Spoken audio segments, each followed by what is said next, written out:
Hello, everyone. This is your host, Pyrope Odium, and I know this may be a little bit different from what you guys are seeing from my channel, albeit being Ruby content, but I wanted to do something a little different, to add a little bit of variety to this channel, you know what I mean? By adding one story about me and my personal life at least every Saturday or Sunday after I post a video or two about me playing Arrowfell in order for you guys just to get to know me, not just as a content creator, but as a person outside of recording sessions. And I've always wanted to show my face, because I've always liked to see like content creators' faces and all that stuff, because it gives that connection, you know what I mean? I know I started off behind a camera, but I kind of wanted to change that early on, as soon as I developed a bit more courage, But without further ado, I know I've taken at least 1 or 2 minutes out of your time, so let's get into this story. So this story I'm gonna talk about is me back when I was around, maybe a sophomore in high school, and it was about me going to a dance and getting my lower extremities swollen up like a balloon. So anyways, let's get into it. Take me back to high school. 20 something something.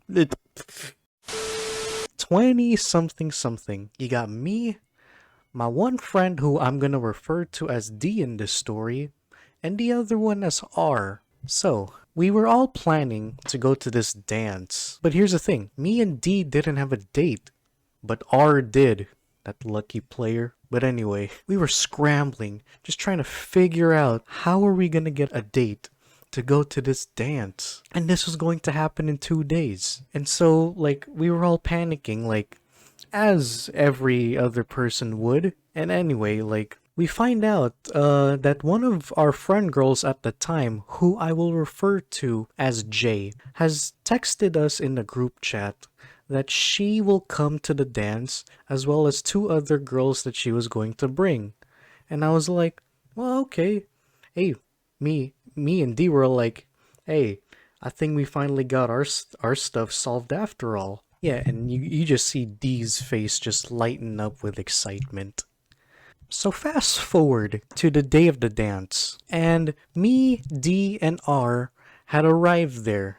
Now we all had our hands on our foreheads, doing this to survey the area, like an explorer looking for life on civilized islands, or just trying to find an island. Sorry, I don't know why I made that complicated. But anyway, we end up finding the group of girls and R's date. So R went on to meet up with his date, and me and D approached J and her group. So it turns out J brought in 2 more friends in addition to 2, which made 5 girls instead of 3. And me and D were all like, dang, how are we gonna figure out who's gonna dance with who? Who's gonna take turns and all that stuff? So D, being shy and anxious as he always has been known to be, he told me at the last minute that, hey, Jay being me, okay? He told me that he was gonna back out, and so he left me alone. And me, having this huge sense of ego as a teenager, I decided to just muscle through and go on and dance with all of them simultaneously. And so I ended up doing so. So we proceeded to dance. Now keep in mind, when I say dance, I'm not talking slow dancing and all that. No, I'm talking you got radio stations coming in, playing as DJs, playing bass boosted rap and pop songs from 2012. The stuff that we all miss. So we were ending up doing dances that kind of looked like this. So I'm rubbing my 2 knuckles together, okay? So, if you understand what I mean, just look at me rubbing my knuckles and think of a word that rhymes with rind. And if you know what I mean, good for you. If you don't, well, you're too young to understand. But anyway, we were doing that and everything. Fast forward to the end of the dance, which was around maybe 4 hours in. So the dance started at 6 p.m. and it ended at 10. So I ended up meeting with D after the dance. I couldn't find R anywhere because he must have left with his date at that time going home. So me and D, we talked a little, and D told me that while I was doing whatever I was doing, D was hanging out with like a couple dudes that he knew for a bit, and he ended up playing it with his DS next to the DJ. And I know what we're all thinking here. Alpha Chad move right there. I explained to him that I was feeling a little bit of pain, or sorry, not a little bit, but a lot of pain in the lower extremities. And so D looked at me, and he looked at me with an impressed face, because he was talking to a man whose lower extremities resembled these two cannonballs that resembled both the color and the shape of these cannonballs. And if you know what I mean by that, good for you. And if you've experienced this, well, that's probably also good, but kind of bad too.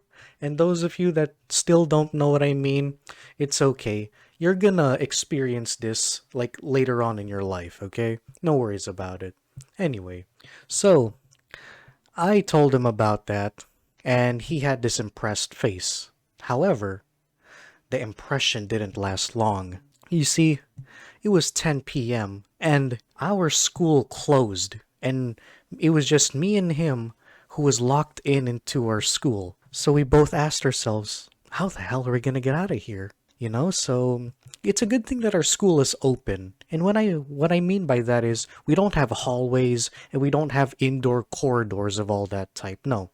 It was like an outdoor park kind of thing, but the only thing that was indoors was like classes and counselor's office or something.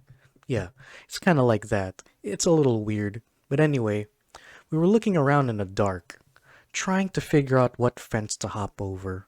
And we had to look fast, because my parents, who were my ride back home, were coming home at any minute. And we had to look quick.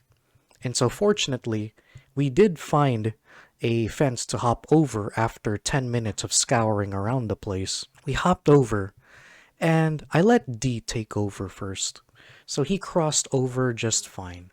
With me, however, since I was carrying cannonballs in my pants, I had a hard time moving my legs.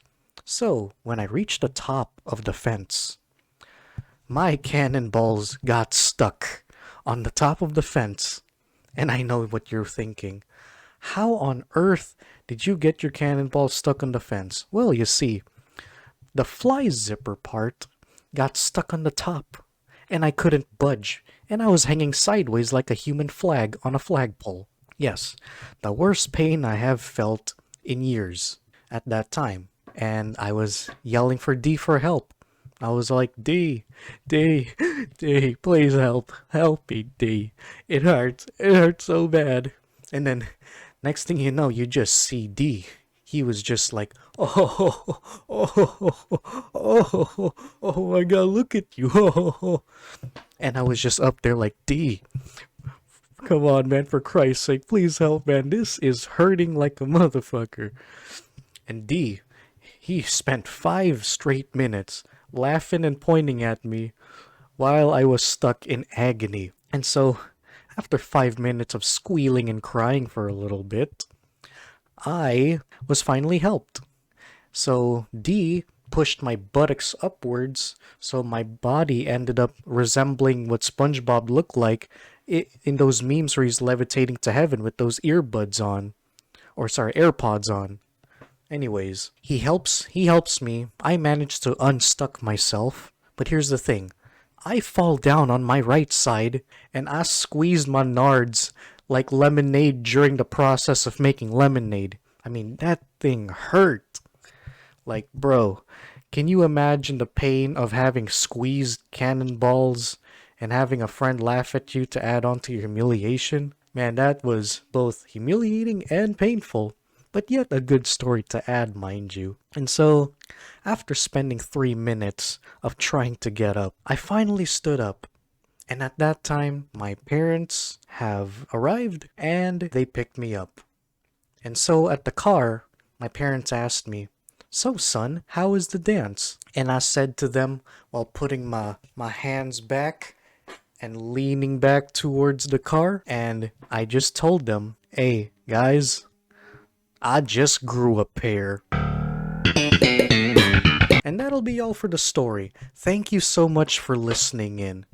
And let me know if you guys liked it. Leave a comment and, of course, like. But the most important one is to hit that subscribe button. So, without further ado, this was your host, Pyrope Odium, and I will be signing off. Peace.